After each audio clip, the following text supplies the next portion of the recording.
আমার প্রথম বক্তব্য হবে কুমিল্লা বিভাগকে নিয়ে ইনশাআল্লাহ। সবাই হাততালি।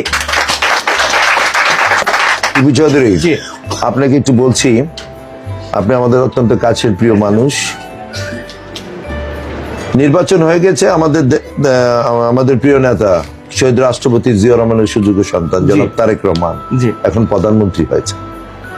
প্রধানমন্ত্রী হওয়ার আগেই চট্টগ্রাম থেকে যখন কুমিল্লায় নির্বাচনী জনসভাগুলো যখনই করছিলেন, কুমিল্লাতে কিন্তু একটি জনসভা হয়েছে। আমাদের কুমিল্লা 6-এর মাননীয় সংসদ সদস্য জনাব মনিরুল চৌধুরী সাহেবের এলাকাতেই আমাদের কুমিল্লা বিভাগীয় যে সমাবেশ যেটা হয়েছে, আপনি কি সেই সমাবেশে ছিলেন?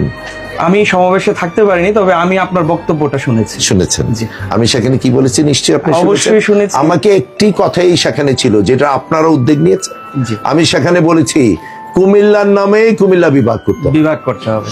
সেটা কিন্তু প্রধানমন্ত্রী, বর্তমান প্রধানমন্ত্রী, সাবেক তিনি বিএনপির সভাপতি, বাংলাদেশ জাতীয় দল, ওনার সামনেই কিন্তু আমি বলেছি কুমিল্লাকে কুমিল্লার নামে বিভাগ করতে হবে। তাহলে এই ব্যাপারে আমি উদ্যোগটা কি নেব এটা আপনি নিশ্চয়ই জানেন।